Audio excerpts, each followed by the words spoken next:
اچھا، تو آج ہم ایک جانی پہچانی کہانی رانچو اور پیا کے تعلق کو ایک بالکل ہی مختلف نظر سے دیکھ رہے ہیں۔ عام طور پر تو اسے ایک باغی محبت کی کہانی سمجھا جاتا ہے، ٹھیک؟ لیکن ہمارے پاس جو مواد ہے، خاص طور پر ایک تحریر رانچو پیڑھیوں کا شکاری سے کچھ حصے، وہ کچھ اور ہی کہانی سناتے ہیں۔ جی بالکل۔ اس تحریر کا جو مول نقطہ ہے وہ یہ کہ یہ رومانوی کہانی شاید تھی ہی نہیں، بلکہ ایک منصوبہ بند، آپ کہہ لیں نفسیاتی کھیل تھا۔ کردار تو یاد ہی ہوں گے سب کو، رانچو وہ ذہین یتیم لڑکا جو سسٹم سے لڑتا ہے، اور پیا امیر گھر کی ڈاکٹر بننے والی لڑکی جس کی منگنی بھی ہو چکی ہے۔ اور یہ تحریر کہتی ہے کہ ان کی پہلی ملاقات پیا کی بہن کی شادی میں ہوئی، جہاں رانچو اور اس کے دوست، وہ بن بلائے مہمان تھے، مفت کا کھانا کھانے آئے تھے۔ جی بالکل۔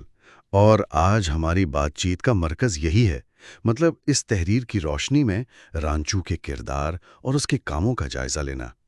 یہ تحریر جو ہے یہ ان کے رشتے کے رومانوی پہلو پر بہت سنجیدہ سوال اٹھاتی ہے، ایک بالکل مختلف بلکہ کچھ پریشان کن تشریح دیتی ہے۔ تو آئیے پھر اس تحریر کی دلیل میں تھوڑا گہرائی میں چلتے ہیں۔ یہ کیا کہتی ہے کہ رانچو نے پیا سے شروع میں رابطہ کیسے کیا؟ دیکھیں، اس تحریر کے مطابق رانچو نے پیا کو اس کے منگیتر سہاس کے بارے میں مفت مشورہ دیا۔ اچھا۔ جی، اور سہاس کو کیسا دکھایا گیا ہے؟ ایک ایسا آدمی جو اپنی امیج، اپنی ساکھ کو لے کر بہت پریشان رہتا ہے، لیکن ہاں پیا پر پیسہ خرچ کرنے کو تیار ہے، جیسے وہ 4 لاکھ کی گھڑی والی بات۔ تحریر کا نقطہ نظر یہ ہے کہ چونکہ رانچو مالی طور پر مقابلہ نہیں کر سکتا تھا تو اس نے نفسیاتی حربے استعمال کیے، گویا پیا کے ذہن کو ہیک کرنے کی کوشش کی۔ اوہ، یعنی دولت نہیں تو دماغ۔ اس کی وجہ کیا بتاتی ہے یہ تحریر؟ رانچو نے ایسا کیوں کیا؟ مصنف کا خیال ہے کہ رانچو نے سہاس کو ایک خود غرض، ایک طرح کا امیج کا مارا ہوا انا پرست بنا کر پیش کیا، اور وجہ تحریر کے مطابق رانچو کی اپنی محرومیاں تھیں اور امیر طبقے کے لیے ناپسندگی، تو مقصد تھا پیا کے ذہن میں سہاس کی تصویر خراب کرنا۔ یہ تو واقعی ایک الگ ہی زاویہ ہے۔ اچھا، پھر وہ بعد والی ملاقات کا ذکر ہے جب سہاس وہ مہنگی گھڑی خرید رہا تھا، وہاں کیا ہوا اس تحریر کے مطابق؟ مصنف لکھتا ہے کہ رانچو نے وہ موقع بھی نہیں چھوڑا۔ وہاں اس نے مبینہ طور پر سہاس کی ذہانت کا، اس کے کریئر کا مذاق اڑایا۔ اچھا۔ اور یہاں تک کہہ دیا کہ سہاس کو پیا میں کوئی خاص دلچسپی نہیں ہے۔ تحریر کہتی ہے کہ اس بات نے پیا کی انا کو چوٹ پہنچائی، اور رانچو نے بڑے اعتماد سے اپنا یہ نظریہ پیا کے ذہن میں ڈال دیا۔ تو یہ صرف ایک واقعہ نہیں تھا، بلکہ تحریر اسے رانچو کا ایک طریقہ، ایک پیٹرن بتا رہی ہے۔ جی ہاں، مصنف یہی دلیل دیتا ہے کہ یہ رانچو کا ایک وسیع طریقہ تھا، دوسروں کو، جنہیں وہ انسانوں کی مشین کہتا ہے، اپنی سوچ پر لانا، اور اس سب کو آزاد مرضی یا آزاد سوچ کا نام دینا۔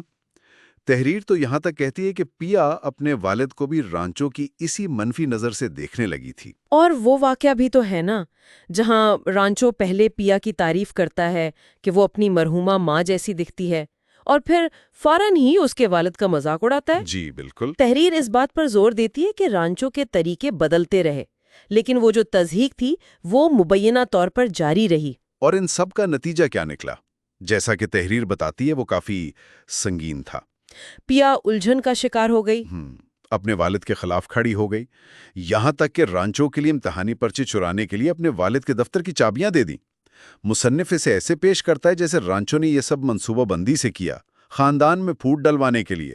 تو یہ واقعی سوال اٹھاتا ہے کہ یہ اثر و رسوخ کس قسم کا تھا؟ اور اس تحریر کا آخری نتیجہ کیا ہے؟ مطلب رانچو کے بارے میں کیا کہتی ہے آخر میں؟ دیکھیں، مصنف کا موقف بالکل واضح اور سخت ہے۔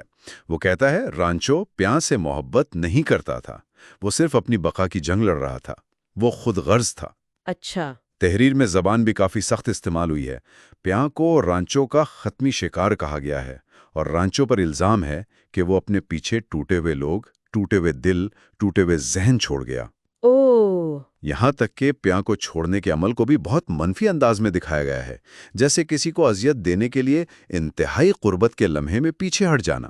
تو اگر ہم اس ساری بحث کو سمیٹیں تو اس تحریر کے مطابق رانچو اور پیاں کا جو رشتہ تھا وہ رومانوی کم اور رانچو کے اپنے پس منظر اور آپ کہہ لیں زندہ رہنے کی جدوجہد سے نکلا ہوا ایک حسابی کھیل زیادہ لگتا ہے۔ بالکل، یہ تحریر رانچو کی ذہانت کو ایک شکاری ذہانت کے طور پر پیش کرتی ہے، لوگوں کے خیالات کو اپنی مرضی کے مطابق بدلنے کی صلاحیت۔